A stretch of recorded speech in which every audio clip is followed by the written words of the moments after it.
Pat O'Malley has been making claims. Claims about what? You and everyone you know has a piece of DNA in your genome, put there without your knowing it. Put there by whom? Well, that's the question of the day. This is an internet lunatic. You're not saying you believe him. Hold on, Agent Einstein. You're talking to a scientist. Forgive me, Assistant Director. It may sound insensitive, but the suggestion is pure science fiction. What I'm saying, Agent Einstein, is that the facts, as I understand them, cannot be discounted out of hand. No one has the right or the ability to tamper with your DNA. Unless we gave them that ability. There's a joint report from the government of the UK and Germany about transhumanism. Mm-hmm. And as you know, this is one of the agendas of the World Economic Forum. That's not hidden. It's not a conspiracy, transhumanism. And they talk about the RNA vaccines as an entry point, kind of opening that space ethically and otherwise. So that's part of the push for why these particular products is it relates to that transhumanism agenda. You say they're tampering with our DNA, that they're able to shut down our immune systems by the addition of something to our DNA. Yes, but I don't know how exactly. Or how it's being triggered. I don't know that either. Or why it's happening now. What can we possibly do? We need to act quickly. You were right about that. Well, I was wrong about the science. I was wrong about what's causing it. Dead wrong, in fact. But it's clearly a widespread failure of our immune systems. Through gene tampering. A virus within a virus that was put there through the smallpox vaccine. It's what these men are calling the Spartan virus. We have to figure this out. What's wrong with the science? Okay. The Spartan virus removes the adenosine deaminase gene from your DNA. Remove the ADA gene and your immune system will simply vanish. Yeah, but I'm not getting sick. It's only a matter of time. Okay. So how does it work? How does the virus remove the ADA gene? A process called CRISPR-Cas. CRISPR-Cas9. RNA and a protein cutting genes at exact locations. Exactly. But in this instance, used as a weapon. Humans are now hackable animals. You know, the whole idea that humans have, you know, they have this soul or spirit and they have free will and nobody knows what's happening inside me. So whatever I choose, whether in the election or whether in the supermarket, this is my free will, that's over. Free will, that's over. That's over. Over. Today, we have the technology to hack human beings on a massive scale. Yeah, I mean, everything is being digitalized. Everything is being monitored. In this time of crisis, you have to follow science. It's often said that you should never allow a good crisis to go to waste, because a crisis is an opportunity to also do good reforms that in normal times people will never agree to. But in a crisis, you see, we have no chance. So let's do it. The ultimate weapon. The ability to depopulate the planet. To kill everyone but the chosen. By tampering with their DNA. To look at things like gene editing. Exactly. You know, opening a whole new horizon for medical science. And you see, the difference of this fourth industrial revolution is it doesn't change what you are doing. It changes you. If you take genetic editing, right. Just as an example, it's you who are changed. Yeah. And of course, this has a big impact on your identity. Yeah. Through gene editing. Why do such a thing and lie about it? Our own government. Your own government lies as a matter of course, as a matter of policy. The Tuskegee experiments on black men in the 30s, Henrietta Lacks. What are they trying to do? That's the missing piece. But it's not hard to imagine a government hiding, hoarding technology for 70 years at the expense of human life and the future of the planet. Driven not only by corporate greed, but a darker objective. The takeover of America. And then the world itself, by any means necessary, however violent, or cruel, or efficient. By severe drought, brought on by weather wars, conducted secretly using aerial contaminants and high-altitude electromagnetic waves. In a state of perpetual war, to create problem, reaction, solution scenarios to distract, enrage, and enslave American citizens at home. with tools like the Patriot Act and the National Defense Authorization Act, which abridge the Constitution in the name of national security. The militarization of police forces in cities across the U.S., the building of prison camps by the Federal Emergency Management Agency with no stated purpose, the corporate takeover of food and agriculture, pharmaceuticals and healthcare, even the military in clandestine agendas to fatten, dull, sicken, and control a populace already consumed by consumerism. And I encourage you all to go shopping more. A government that taps your phone, collects your data, and monitors your whereabouts with impunity. A government preparing to use that data against you when it strikes. And the final takeover begins. The takeover of America. Now for an update on monkeypox. More than 550 confirmed cases have now been reported to WHO. This is an outbreak. We have 500 cases so far, more than 500 cases. We do expect to see more. This is not about stealing sovereignty from countries. This is about countries coming together to solve problems together. We've seen with climate change, we see with pandemics. There is no national solution to these. We need strong national systems and we need strong national commitments on climate change. We need strong national commitments on preparedness. But that's not enough. We need to be able to come together at a global level and make the necessary commitments to do the preparedness, to do the prevention, to get ourselves ready and to respond effectively in the next pandemic. That requires a degree of international agreement on how we will behave before and during the next pandemic. The takeover of America. By a well-oiled and well-armed multinational group of elites that will cull, kill, and subjugate. Happening as we sit here. It's happening all around us. The other shoe waiting to drop. It'll probably start on a Friday. The banks will announce a security action necessitating their computers to go offline all weekend. Digital money will disappear. They can just steal your money? The nature of money is going to change quite dramatically. The old systems of trust and of ownership will have to adapt radically.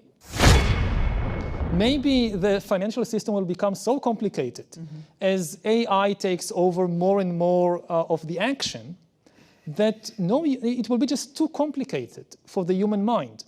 So how does a system functions when no human really understands it? Maybe the ultimate destiny of Homo sapiens is just be consumers. You don't need humans for anything except as consumers. There are many occasions in history when people didn't value very much other people as consumers. If you think about slave economies, so you didn't think, oh, we should liberate all the slaves and improve their conditions so that they will buy our products. And in the future, slavery is unlikely to return. If you need less humans, you definitely don't need slaves. But you could, for example, encounter a situation in which machines are also the consumers.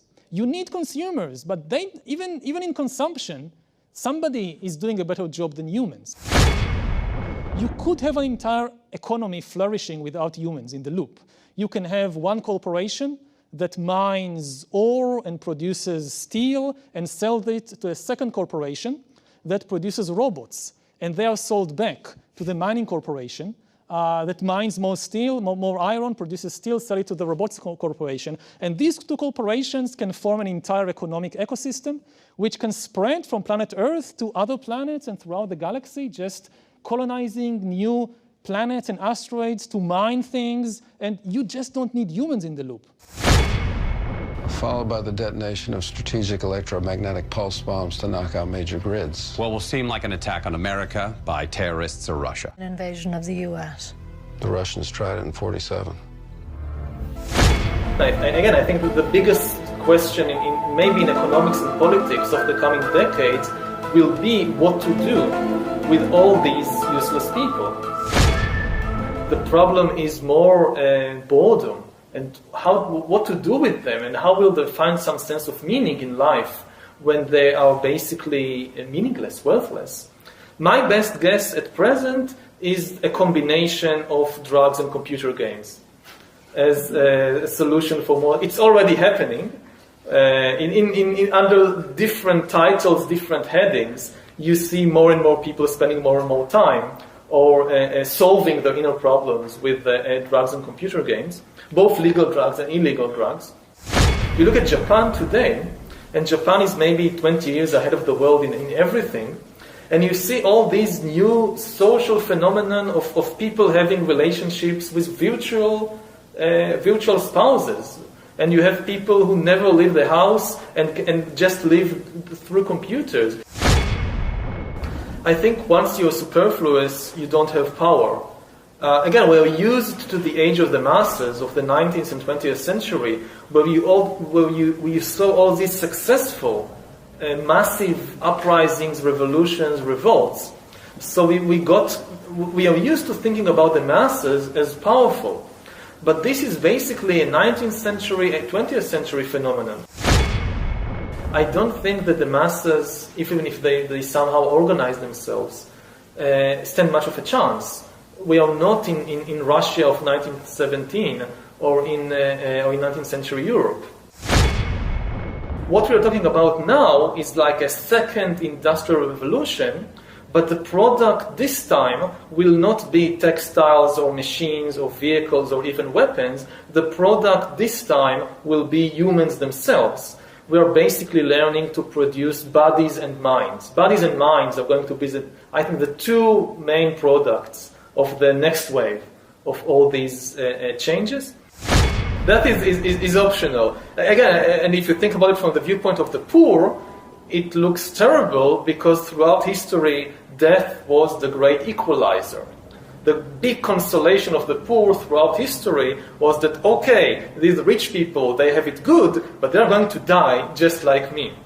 But think about a world, say, in 50 years, 100 years, where the poor people continue to die, but the rich people, in addition to all the other things they also get exemption from death.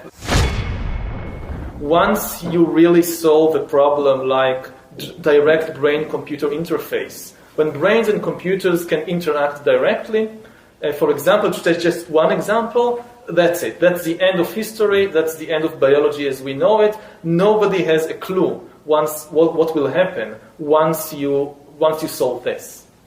If life can basically break out of the organic realm into the vastness of the inorganic realm, and you cannot even begin to imagine what the consequences will be because our imagination at present is organic. So it's if there is a point of singularity, as it's often referred to, by definition, we have no way of even starting to imagine what's happening beyond that. Looking before the point of singularity, just as the trend is gathering pace, the new attitude, I think, is to treat old age and death as technical problems, no different in essence than any other disease. It's like cancer, it's like Alzheimer's, it's like tuberculosis. Maybe we still don't know all the mechanisms and all the remedies, but in principle, people always die for one reason and one reason only, and then these are technical reasons, not metaphysical reasons. People today actually manage to live, many people, as isolated, alienated individuals. In the most advanced societies, many people live as alienated individuals with no community to speak about, with a very small family. It's no longer the big extended family. It's now a very small family, maybe just a spouse, maybe one or two children, and even they might live in a different city, in a different country, and you see them maybe once in every few months, and that's it. After millions of years of evolution, suddenly within 200 years, the family and the intimate community break, they collapse. Most of the roles fulfilled by the family and by the intimate community for thousands and tens of thousands of years are transferred very quickly to new networks provided by the state and the market. You don't need children, you can have a pension fund. You don't need somebody to take care of you. You don't need neighbors and sisters or brothers to take care of you when you're sick. The state takes care of you. The state provides you with police, with education, with health, with everything. in terms of ideas, in terms of religions, the most interesting place today in the world, in religious terms, is Silicon Valley. It's not the Middle East. This is where the new religions are being created now by people like Ray Kurzweil, and these are the religions that will take over the world.